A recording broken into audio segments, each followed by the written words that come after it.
India गठबंधन नजर नहीं आया। राहुल गांधी ने अकेले पीएम मोदी को हिला दिया। सोचिए, पार्लियामेंट के अंदर या बाहर जिस तरह से मुकेश अंबानी, गौतम अडानी को लेकर के राहुल गांधी बातें करते हैं और सरकार इन नामों को बोलने से भी रोकती है, बोलने नहीं देती, रिकॉर्ड नहीं करती। और राहुल गांधी शिक्षा की बात करते हैं तो भी उनकी आवाज को या तो बंद कर दिया जाता है या रिकॉर्ड से हटा दिया जाता है। छात्रों के आंदोलन पर बात करते हैं तो भी, पेपर लीक पर तो भी, रोजगार पर तो भी, यानी कि उनको हर चीज से रिकॉर्ड से निकाल दिया जाता है और बोलने का इजाजत नहीं दिया जाता, रोक दिया जाता। या तो भाजपा के नेता रोके या तो फिर स्पीकर ओम बिरला रोके। अब ऐसे में फिर भी राहुल गांधी आवाज उठाते रहते हैं जनता के बीच, अकेला सामना करते हैं, एफआईआर आदि सभी चीजें होती हैं। लेकिन सवाल यह है कि इंडिया गठबंधन भाजपा के खिलाफ वोट लिया क्यों? देश की जनता के साथ रहा मुद्दों के लिए, वह है कहां? सब बिक रहे हैं क्यों? अब डीएमके को लेकर बात चल रही है कि मोदी सरकार में बातचीत चल रही है कैबिनेट में शामिल होने, शरद पवार की बात चल रही है कैबिनेट में शामिल होने को। यह तो देश से गद्दारी है।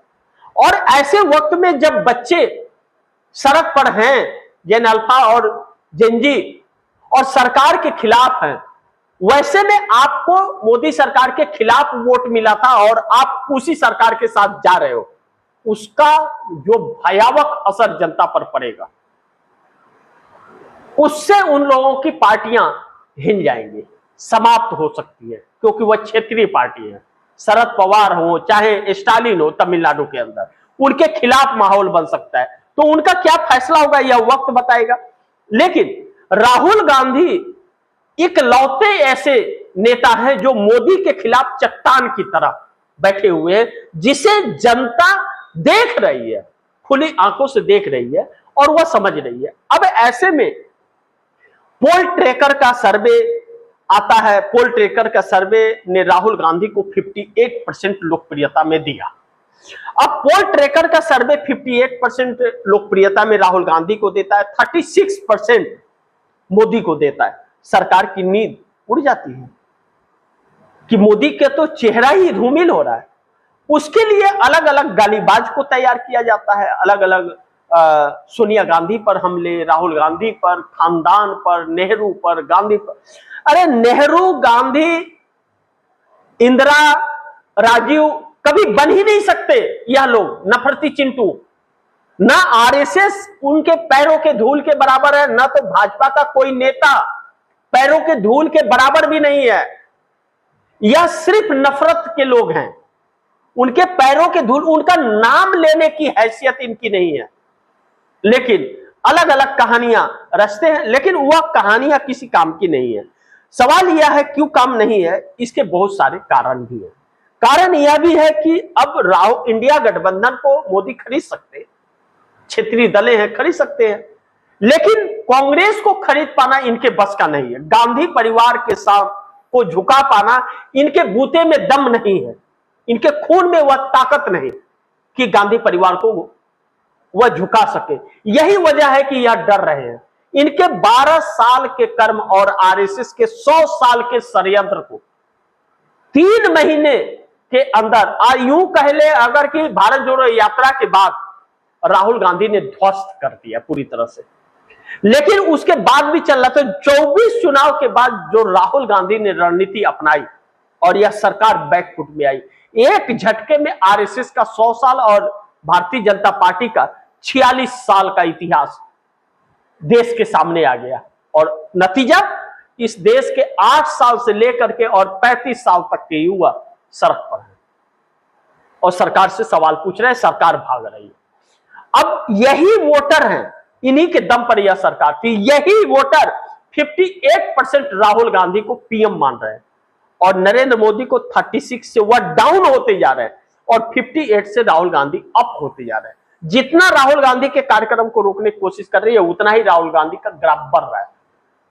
अब ऐसे में इंडिया गठबंधन का कोई भी नेता बिक रहा है, मोदी के साथ जा रहा है, तो वह जनता हिसाब करेगी कि उसे क्या करना है। तो फिर उन क्षेत्रीय दलों को क्यों, सीधा कांग्रेस को वोट करेगी वो।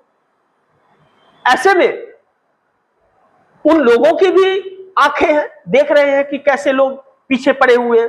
अब इन सब के बीच जो पीएमओ है, पीएमओ के अंदर हलचल भी बढ़ी हुई है, बौखलाहट भी है, बेचैनी भी है और मोदी की नींद भी उड़ी हुई। एक बात तो सत्य है, वाकई राहुल गांधी ने मोदी और शाह की नींद छीन ली है।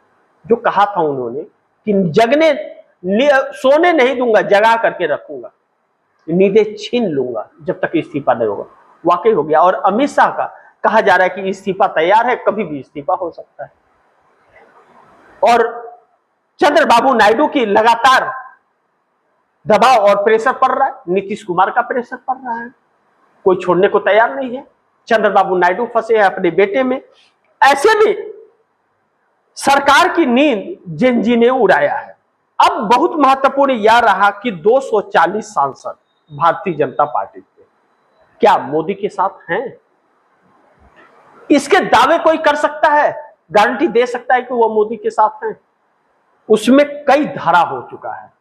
मोदी अब किसी भी कीमत पर आने वाले दिनों में बहुत ज्यादा दिन तक प्रधानमंत्री नहीं रह सकते। 29 तक तो कार्यकाल नहीं पूरा कर पाएंगे, गारंटी है, 100% गारंटी दी जा सकती है इस बात पर। लेकिन 240 सांसदों को भी जो मोदी एकजुट नहीं कर पा रहे, वह इंडिया गठबंधन के शरद पवार और स्टालिन को कैबिनेट में शामिल करके सिर्फ यह दिखाना चाहते हैं जनता को कि देखो, आप इंडिया गठबंधन के अंदर से लोग हमारे पास आ रहे हैं, हमारे पास विश्वास रख रहे हैं, लेकिन जनता देख रही है कि कौन गद्दार है। उन गद्दारों को जनता पहचान करके निशान लगा करके रख रही है। चुनाव के वक्त उनको सबक सिखाएगी। और जो भारतीय जनता पार्टी अभी भी गलतफहमी में है कि चुनाव आयोग ज्ञानेश कुमार सबक सिखा देगा, जो सरकार को हिला सकता है वह चुनाव आयोग का क्या हाल करेगा, आप दर्शक सोचिए। यह युवा समझ गए हैं कि वोट चोरी हो रही है और चुनाव आयोग कर रहा है, पुलिस धांधली कर रही है, यह युवाओं को पता है। इन युवाओं को डरा दे ऐसी कोई पुलिस आज तक पैदा नहीं हुई, इन युवाओं से मुकाबला जीत जाए ऐसी कोई सरकार नहीं बनी। तो मोदी के क्या हैसियत और औकात इन जेनजी के सामने। यह अपना हक लेना जानते हैं, अगर सरकारें बनाना जानते हैं तो सरकारें उखाड़ करके फेंकना भी जानते हैं, इस बात से भी इंकार नहीं किया जा सकता। अब ऐसे में नरेंद्र मोदी के लिए एक नई चुनौती आ गई है, जिसका मुकाबला कर पाना अब नहीं लगता कि नरेंद्र मोदी का बस का है। बस जितने दिन चल रहे हैं, बाकी विपक्ष की छोड़िए, 240 सांसद भाजपा के ही इनको उखाड़ करके फेंक देंगे। बाकी आप दर्शक क्या सोचते हैं, आप दर्शकों की क्या राय है, क्या सुझाव है, कमेंट बॉक्स में जरूर दीजिएगा।